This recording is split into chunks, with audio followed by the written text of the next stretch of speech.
ஆமாம், மோகித் ரொம்ப ஒரு வேதனைக்குரிய செய்தி. ஒரு இடி மாதிரி நேற்று இறங்குச்சு. வந்ததுலேருந்து ஒரு 3 முறை தமிழ்நாட்டு முதலமைச்சர் தொலைபேசியில் தொடர்பு கொண்டுட்டார். தமிழ்நாட்டு முதலமைச்சர் 3 லட்ச ரூபாய். வாத்தியார் தொல்லை தாங்கலை, பாலியல்னு சொல்லி அதுவே அந்த பசங்களை படிக்கூடாமல் பண்ணுறாங்க.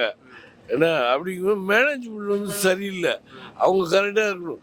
இப்போ கூட காலேஜில் ஓல்டு எங்கள் அண்ணா யூனிவர்சிட்டியில் காலேஜ் டிகிரி வாங்கின பொண்ணு அங்கே உள்ள ஓல்டு ஸ்டூடெண்ட் வந்து கற்பழிச்சிட்டான். அவங்க கூட இருந்தவங்கள திருத்தி விட்டு கற்பழிச்சு இதாகிட்டான். அது பெரிய லெவலில் போச்சு. அதை அப்படியே அமைக்கிட்டாங்க. அந்த மாதிரி அந்த சம்பவம் நடக்கு அப்படின்னா அப்பப்போ அவங்களை என்ன செய்யணுமோ அதை செய்யணும். அப்போ சட்டத்தில் அவ்வளோ ஓட்டம் இருக்குது. அவங்க அதை மீறி வெளியே வந்துருந்தாங்க. துட்டு இதை கொடுத்துட்டு வெளியே வந்துருந்தாங்க. ஆமாம், மேனேஜ்மெண்ட்டு அப்படின்னாங்கும்போது வேலையே பயிர மேய்ச்ச மாதிரி டீச்சர்ஸு பசங்களை கூப்பிட்டு ஓடிடுது. வாத்தியார் பசங்களை பாலியல் தொல்லை பண்ணுறான். ஸ்கூலுக்கு அனுப்புதே பேரண்ட்ஸ் ரொம்ப பயப்படுதாங்க. ஆமாம், அந்த மாதிரி சூழ்நிலை எங்கேயும் வரக்கூடாது. இப்போ அவனுக்கு 3 லட்ச ரூபா கொடுத்தா சரியாக போச்சா? அவனோட லைஃப் என்னாச்சு? அவன் என்னென்ன நினச்சிருப்பான்? அதே மாதிரி இங்கே என்னன்னு பார்த்தீங்கன்னா பச்சைப்பன் காலேஜில் பசங்க கத்தி எடுத்துட்டு ஸ்கூலுக்கு வர்றாங்க.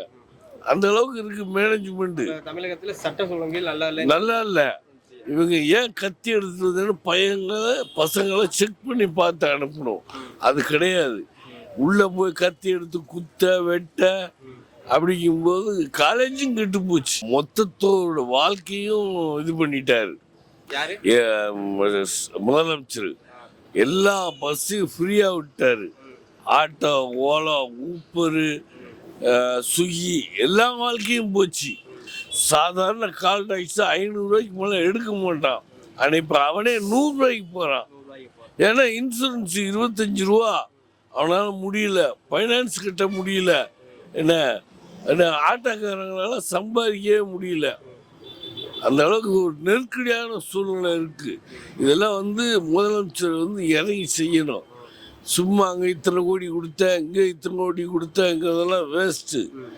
பசங்களுக்கு பாதுகாப்பு வேணும். ஆனால் பொண்ணு அவங்களுக்கு வந்து பாதுகாப்பு வேணும். பாதுகாப்பு இல்லையே, அப்போ என்ன செய்ய முடியும்?